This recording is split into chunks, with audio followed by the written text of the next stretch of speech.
Bonjour, je m'appelle Françoise Stanklabesque. Je suis professeure des universités à l'UFR de médecine et praticien hospitalier au CHU de Grenoble. Je suis pharmacologue. À ce titre, j'ai le plaisir de vous proposer une initiation à la pharmacologie, science du médicament.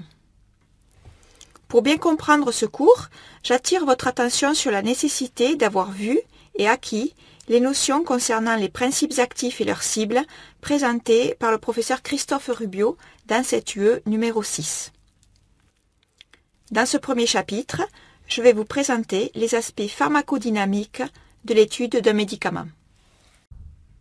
Avant de rentrer dans le détail des définitions, je voudrais juste vous situer la pharmacodynamie et la pharmacocinétique par rapport à l'utilisation d'un médicament chez un patient.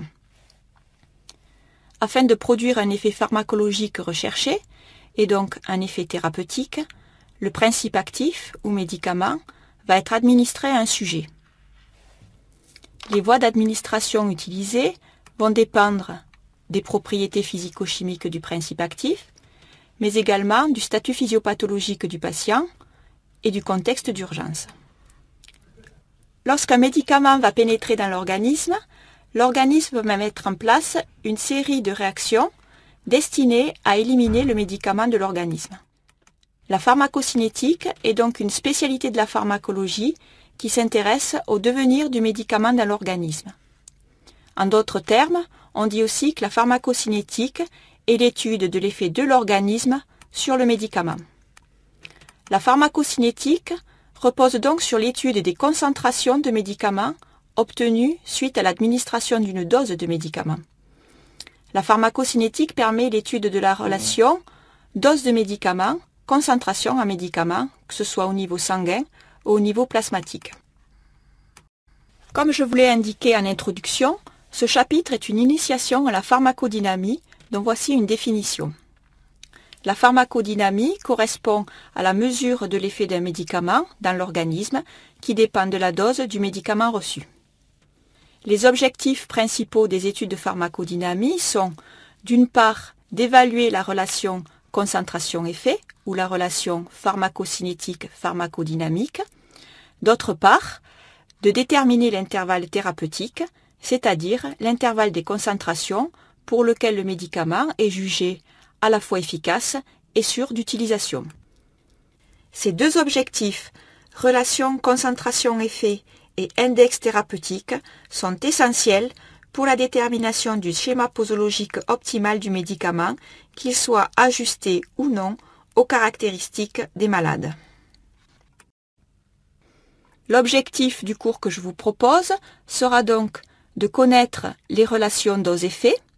Nous verrons qu'il existe deux types de réponses pharmacodynamiques, des réponses qualitatives ou des réponses quantitatives, et nous aborderons la notion de quantification de cette relation dose-effet à travers l'évaluation des principaux paramètres pharmacodynamiques. Nous aborderons ensuite la notion de marge thérapeutique et nous terminerons par la notion de toxicité. Voyons donc dans un premier temps l'étude des relations concentration-effet. Les études de pharmacodynamie peuvent se faire à différents niveaux, soit dans le cadre d'études in vitro, soit dans le cadre d'études in vivo. Dans le cadre d'études in vitro, les études de pharmacodynamie peuvent se faire sur des préparations de récepteurs purifiés, ou sur des fragments membranaires, ou sur des cellules isolées, ou enfin sur des organes isolés. Les récepteurs purifiés ou les fragments membranaires sont particulièrement utilisés pour réaliser des études de liaison entre un ligand et son récepteur. Ces études de liaison spécifiques ne seront pas abordées dans ce chapitre. En revanche, les cellules isolées et les organes isolés sont des préparations couramment utilisées pour la réalisation d'études fonctionnelles et donc pour la détermination de courbes dose-réponse. Enfin, les études in vivo, c'est-à-dire réalisées sur l'organisme entier, sont également d'une grande utilité pour la réalisation d'études fonctionnelles. Dans les relations dose-réponse, deux types de réponses peuvent être évaluées. Les réponses quantitatives qui permettent d'évaluer l'intensité de l'effet en fonction de la dose de principe actif. Un exemple de dose-réponse quantitative peut être la mesure de la force développée par un vaisseau en réponse à un agoniste donné. Je reviendrai sur cet exemple. La réponse qualitative, quant à elle, permet d'évaluer le pourcentage d'individus qui présentera la réponse étudiée. Les réponses qualitatives sont régies par le principe du tout ou rien. Nous allons, dans un premier temps, aborder les réponses quantitatives, qui sont, je le rappelle, des réponses qui mesurent l'intensité de l'effet pour une concentration donnée de principe actif. L'exemple que je vais vous présenter concerne l'étude de la réactivité d'un segment vasculaire en réponse à un agoniste, la noradrénaline. Pour étudier sa réactivité, le segment vasculaire est placé dans une cuve à organes isolés, thermostatée à 37 degrés et remplie de solutions nutritives. J'ai essayé de vous représenter sur le graphe de gauche une cuve à organes isolés. Le vaisseau est monté entre deux étriers, dont l'étrier supérieur est relié à un capteur de force. Ce capteur de force permettra d'enregistrer la force développée par le vaisseau en réponse à l'agoniste. Il est donc possible, au moyen de la préparation présentée, de construire une courbe représentant la force de contraction en fonction de la variation des concentrations de noradrénaline que l'on va progressivement ajouter dans la cuve à organes isolés. Il est possible de constater que la première contraction apparaît pour une concentration de noradrénaline de l'ordre de 3,10-8 molaires. Et ensuite, la force de contraction va augmenter au fur et à mesure que l'on augmente les concentrations de noradrénaline dans la cuve à organes isolés. On constate ensuite que pour une augmentation de concentration de noradrénaline de l'ordre de 3,10-4 molaires, une augmentation de cette concentration ne va pas être suivie d'une augmentation de la réponse contractile du vaisseau. Cette diapositive permet de retenir deux notions. D'une part, la notion de concentration minimale en noradrénaline qui est nécessaire pour induire une action, pour induire un effet, la contraction du vaisseau dans notre exemple. La notion de progressivité de l'effet qui est proportionnelle à la concentration de noradrénaline. Et enfin, la notion d'un effet maximal à partir duquel toute augmentation de concentration en noradrénaline n'est pas associée à une augmentation de l'effet obtenu. Voici la représentation du même effet, mais ici, la force de contraction, et donc l'effet, est présentée en fonction de la concentration de nos produits actifs et la notion de temps n'est plus présente. Cette relation a une allure asymptotique et on retiendra qu'il s'agit de coordonnées cartésiennes tant pour l'effet que pour la concentration. Cette représentation graphique permet de mettre en évidence la notion d'effet maximum. En effet, on se rend bien compte qu'à partir d'une certaine concentration en principe actif, la noradrénaline dans notre exemple, l'effet, la contraction du vaisseau dans notre exemple, a atteint son maximum et l'organe n'est donc plus sensible à une stimulation par des concentrations supérieures en principe actif. Si l'on transforme maintenant les concentrations reportées en abscisse par des valeurs logarithmiques, on constate que la courbe prend une forme en S ou sigmoïde avec une partie centrale qui est pratiquement rectiligne et qui sera d'une grande utilité pour retenir des paramètres caractéristiques à partir de données expérimentales. Cette courbe présente l'avantage d'être droite dans sa partie médiane, indiquant ainsi que l'effet est proportionnel au logarithme de la concentration. De même, dans le cas de réponses qualitatives, qui, je le répète, sont des réponses régies par la loi du tout ou rien, la transformation logarithmique des concentrations sur l'axe des abscisses permet d'obtenir une courbe sigmoïde. Dans ce cas, sur l'axe des ordonnées, on mesurera plutôt la fréquence cumulée ou le pourcentage d'individus répondant pharmacologiquement à la dose de principe actif. Le max, dans ce cas, sera obtenu lorsque 100% des individus répondront au traitement ou lorsque 100% des individus présenteront l'effet étudié. Nous allons maintenant passer à la quantification de l'effet d'un médicament. Pour cela, je vais vous présenter les principaux paramètres pharmacodynamiques qui permettent donc de quantifier les courbes dose-réponse. L'interprétation des courbes dose-réponse fait appel à la théorie de l'occupation des récepteurs. Cette théorie pose comme postulat que la liaison des ligands, qu'ils soient agonistes ou antagonistes, à leurs récepteurs obéit à la loi d'action de masse, c'est-à-dire à un équilibre dynamique entre les formes libres et les formes associées du ligand au récepteur. Cette théorie de l'occupation des récepteurs suppose que la réponse soit directement proportionnelle au pourcentage de récepteurs occupés. Soit M, la concentration en médicament libre, c'est-à-dire non liée à son récepteur.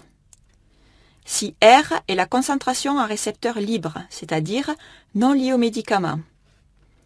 Si MR est la concentration en complexe médicament-récepteur, c'est-à-dire médicament lié au récepteur, il s'installera un équilibre entre la concentration en médicament libre et récepteur libre et la concentration en médicament lié au récepteur. Cet équilibre sera régi par des constantes de cinétique d'association K1 et de dissociation K2. Cet équilibre entre la concentration de médicaments liés au récepteur et la concentration de médicaments libres permet de définir la notion d'affinité d'un ligand pour son récepteur. L'intensité de l'effet induit par la liaison du ligand à son récepteur introduit la notion d'activité intrinsèque, c'est-à-dire la capacité du complexe ligand-récepteur à induire un effet. Si on représente de façon graphique à nouveau, en reportant en abscisse la concentration logarithmique de ligand ou de médicament M et en ordonnée le pourcentage de ligand ou de médicaments liés au récepteur, on observe toujours le même type de courbe sigmoïde qui suppose que, dans sa partie linéaire, la réponse au médicament est directement proportionnelle au pourcentage de récepteurs occupés par un agoniste. Cette courbe permet de déterminer la constante d'affinité, ou KD, qui représente la concentration d'agonistes nécessaire pour occuper 50% des récepteurs. La lecture graphique sur l'axe des X permet de déterminer le logarithme de KD. La valeur de KD est ainsi obtenue en prenant l'inverse du logarithme de KD. KD est donc une constante qui permet de caractériser l'affinité du médicament pour son récepteur. Plus KD est faible, plus l'affinité du principe actif pour le récepteur d'intérêt est élevée. De plus, cette courbe permet de déduire que l'effet maximum est obtenu lorsque tous les récepteurs sont occupés, c'est-à-dire lorsqu'on a un pourcentage de 100% d'occupation des récepteurs. Cette théorie de l'occupation des récepteurs a ensuite évolué par l'observation que plusieurs ligands agissant sur le même récepteur pouvaient induire des effets d'intensité variables. Comme vous pouvez le voir sur cette diapositive, et si je prends l'exemple de deux agonistes, l'agoniste numéro 1 et l'agoniste numéro 2, se fixant sur le même récepteur, l'amplitude de l'effet maximal n'est pas identique pour les deux molécules qui pourtant se fixent sur le même récepteur. Cette amplitude définit la notion d'activité intrinsèque. Donc l'activité intrinsèque est la capacité du ligand à produire un effet plus ou moins important en se liant au récepteur. À partir de l'effet maximum de la molécule la plus active, on peut définir donc trois types d'agonistes selon leur valeur de Emax. Les agonistes entiers, qui ont un effet maximum 100% de la molécule la plus active. Cet agoniste a donc une activité intrinsèque égale à 1 et est considéré comme un agoniste entier. Les agonistes partiels, dont l'effet maximal est compris entre 0 et 100%, mais différente de 0. Ce sont des molécules dont l'activité intrinsèque est inférieure à 1. Comme vous avez pu le voir dans un cours précédent, la notion d'antagoniste est également à considérer. Je rappelle que les antagonistes se lient comme des agonistes de façon spécifique sur les récepteurs, mais n'entraînent pas d'effet, ce qui, sur cette représentation graphique, se traduit par une courbe plate.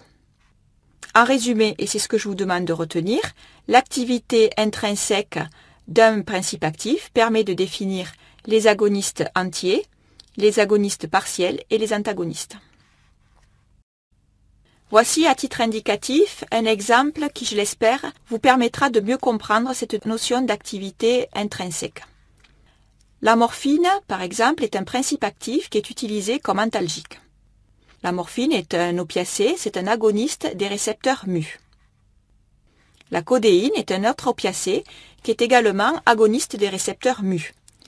Cependant, si on compare l'intensité de l'effet antalgique provoqué par la codéine et la morphine, on se rend compte que l'effet antalgique est moindre pour la codéine que pour la morphine. On considère donc que la codéine est un agoniste partiel des récepteurs mu. De ce fait, la codéine est fréquemment associée à d'autres antalgiques pour avoir un effet antalgique suffisant dans les douleurs modérées. À côté de la notion d'effet maximum, une autre notion importante peut être déterminée par les courbes dose-réponse semi-logarithmiques. Il s'agit de la concentration efficace 50 ou dose efficace 50. Cette concentration efficace 50 est définie comme étant la concentration de principe actif ou la dose de principe actif qui induit 50% de l'effet maximum.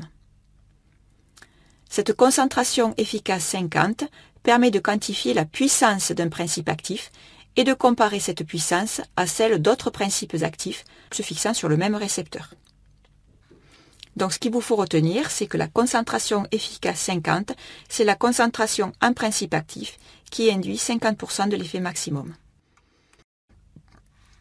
Dans le cas de réponse qualitative, la concentration efficace 50 est la concentration ou la dose de principe actif qui induit une réponse chez 50% des individus. En résumé, et c'est ce que je vous demanderai de retenir, la concentration efficace 50 permet de déterminer la puissance d'un agoniste. La puissance d'un médicament dépend de son affinité pour son site de liaison. La valeur de Emax ou effet maximum permet de caractériser l'efficacité d'un principe actif, c'est-à-dire de mesurer l'efficacité avec laquelle l'interaction médicament-récepteur est couplée à l'effet. L'activité clinique d'un médicament dépend de son activité maximale et de sa capacité à atteindre les récepteurs correspondants. La détermination de l'EC50 et de l'Emax permet donc de comparer la puissance et l'efficacité de plusieurs agonistes se fixant sur le même site de liaison. À titre d'exemple, si l'on considère, comme cela est représenté sur cette diapositive, 4 molécules, la molécule A, la molécule B, la molécule C et la molécule D, qui sont des agonistes d'un même site de liaison. Pour comparer la puissance de ces 4 agonistes, il suffit de comparer le C50.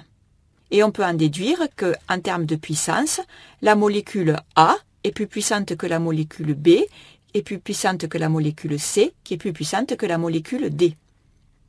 Pour comparer l'efficacité de ces molécules, il suffit de comparer leur max, et sur notre exemple, on peut en déduire que, en termes d'efficacité, eh bien, la molécule D est plus efficace que la molécule B, qui est plus efficace que la molécule C, qui est plus efficace que la molécule A. L'étude systématique des relations concentration-effet pour des analogues chimiques agonistes permet classiquement de définir les relations structure-activité à l'intérieur d'une même série chimique. La comparaison des EC50 et des Emax permet de screener et de comparer les ligands de même récepteur lors des phases précliniques de développement d'un médicament. Nous allons maintenant voir comment est-il possible de quantifier la puissance d'un antagoniste cette fois. Je rappelle qu'il existe des substances à effet antagoniste pur, c'est-à-dire des substances qui se fixent sur des récepteurs sans les stimuler. Nous avons vu qu'en général, les antagonistes avaient une activité intrinsèque nulle. Un antagoniste compétitif se fixe sur le même site de liaison que l'agoniste. Cependant, son affinité pour le site de liaison est supérieure à celle de l'agoniste. Il peut ainsi déplacer les molécules d'agonistes déjà fixées à leur récepteur et ainsi lever l'effet pharmacologique. La réalisation de courbes dose-réponse est également d'une grande utilité pour évaluer les effets des antagonistes. Pour cela, il est nécessaire de réaliser une courbe dose-réponse de l'agoniste, comme cela est représenté en rouge sur cette diapositive, et une courbe dose-réponse à l'agoniste en présence d'une concentration donnée d'antagonistes. C'est ce qui est représenté par la courbe dose-réponse noire sur cette diapositive. Sur le plan pratique, comment procède-t-on? Si je reprends l'exemple de la préparation vasculaire placée dans la cuve à organes isolés, il suffit de réaliser une courbe dose-réponse à la noradrénaline et en parallèle, sur une autre préparation vasculaire, une autre courbe dose-réponse à la noradrénaline, mais cette fois après avoir traité au préalable la préparation vasculaire par une concentration donnée d'antagonistes. La représentation graphique de cette expérience est présentée donc sur cette diapositive. En rouge, comme je vous l'ai dit, est représentée la courbe dose-réponse à l'agoniste. En noir est représentée la courbe dose-réponse à l'agoniste obtenue après un pré-traitement de la préparation vasculaire par une concentration donnée d'antagonistes.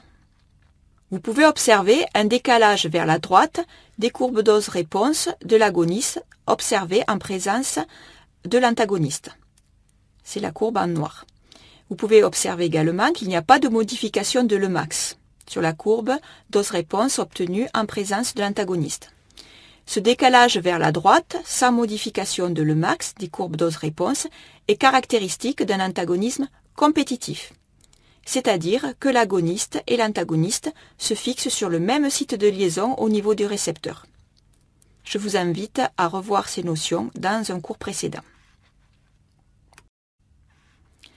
La quantification de l'affinité d'un antagoniste pour son récepteur est évaluée par ce qu'on appelle la valeur du PA2. Ce PA2 est le logarithme, changé de signe, de la concentration d'antagoniste qui nécessite le doublement de la dose d'agoniste pour produire le même effet. Son calcul est un peu compliqué et je ne vous le présenterai pas dans cet enseignement. Ce qu'il vous faut retenir, c'est que la valeur PA2 permet d'apprécier et de comparer l'affinité et donc la puissance d'un antagoniste. Plus la valeur de PA2 est élevée, plus l'affinité de l'antagoniste pour le récepteur considéré est élevée. Cette notion de PA2 permet de comparer entre eux différents antagonistes. Voici un exemple qui, je l'espère, vous aidera à comprendre l'utilité de cette valeur du PA2. Soit un laboratoire pharmaceutique qui synthétise des molécules à propriétés antagonistes vis-à-vis d'un récepteur donné. Donc ce laboratoire développe 3 molécules, la molécule 1, 2 et 3, et les valeurs de PA2 obtenues pour ces 3 molécules sont les suivantes: 9 pour la molécule 1, 8 pour la molécule 2, 7 pour la molécule 3. Comme nous l'avons vu sur la diapositive précédente, plus la valeur de PA2 est élevée, plus l'affinité de l'antagoniste pour le récepteur considéré est élevée. Parmi les 3 antagonistes testés, la molécule 1 est donc la molécule la plus puissante. La détermination de la valeur du PA2 est particulièrement intéressante dans les screenings pharmacologiques précliniques. Une précision, cette détermination de la valeur de PA2 n'est cependant applicable que dans le cas d'un antagonisme compétitif. Je vais maintenant vous présenter la notion de marge thérapeutique.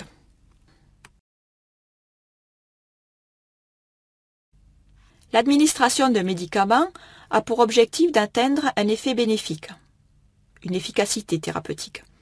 Toutefois, ce médicament peut également générer des effets indésirables, voire des effets toxiques, qui peuvent, dans certains cas, être graves. Ces effets indésirables sont le plus souvent, mais pas dans tous les cas, dépendants de la quantité de médicaments prescrite. Ainsi, pour un même médicament, on peut en fait décrire 2 courbes dose-réponse en fonction de l'effet étudié. La courbe dose-réponse où l'effet mesuré est l'effet thérapeutique, qui est représenté en bleu sur la diapositive, et une courbe dose-réponse où l'effet mesuré est l'effet toxique. C'est la courbe représentée en rouge sur cette diapositive. Cette courbe dose-effet toxique est obtenue, comme vous pouvez le constater, pour des concentrations plus élevées en médicaments. Pour cette courbe dose-réponse, la concentration efficace 50 s'apparente à une concentration toxique 50, c'est-à-dire à la concentration qui peut induire un effet toxique chez 50% des individus. Le schéma posologique optimal choisi pour un médicament a donc pour but de prescrire une dose permettant d'obtenir un maximum d'efficacité pour un minimum de toxicité. On parle alors de rapport bénéfice-risque optimal. L'étude de la relation concentration-effet bénéfique ou efficacité, représentée en bleu sur cette diapositive, et de la relation concentration-effet indésirable ou toxicité, représentée en rouge sur la diapositive, est donc indispensable pour définir la zone de concentration au-dessous de laquelle le médicament risque d'être inefficace et au-dessus de laquelle le médicament risque d'être toxique. L'intervalle thérapeutique ou la marge thérapeutique est donc l'intervalle de concentration pour lequel l'utilisation du médicament est associée à un bon rapport bénéfice-risque. Cependant, pour certains médicaments, les concentrations nécessaires pour induire l'effet thérapeutique et les concentrations associées à la survenue d'effets indésirables ou de toxicité sont très proches. Ces médicaments sont alors dits des médicaments à marge thérapeutique étroite. Pour ces médicaments, les effets thérapeutiques et les effets indésirables sont obtenus pour des concentrations très proches les unes des autres. Ces médicaments doivent faire l'objet d'un suivi thérapeutique pharmacologique, c'est-à-dire d'un suivi de leur concentration, au niveau sanguin ou plasmatique, pour assurer aux patients une efficacité thérapeutique et éviter tout problème de toxicité. Ces dosages de médicaments à marge thérapeutique étroite sont réalisés dans les laboratoires de pharmacologie-toxicologie des centres hospitaliers. À titre d'exemple, la digoxine, qui est un médicament de l'insuffisance cardiaque, ou le phénobarbital et la carbamazépine, qui sont tous deux des médicaments antiépileptiques, sont des médicaments à marge thérapeutique étroite et dont l'utilisation est associée à un suivi thérapeutique pharmacologique. La dernière notion que nous allons aborder dans ce chapitre est la notion de toxicité des principes actifs.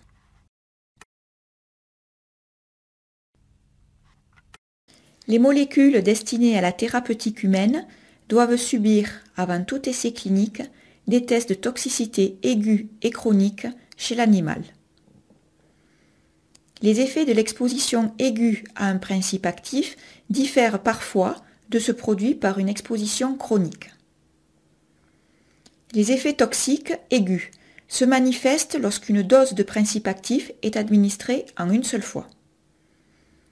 Les effets toxiques chroniques se manifestent suite à l'administration répétée d'un principe actif pendant une longue période, mais cette exposition répétée ne conduit pas toujours à l'accumulation de principes actifs dans l'organisme.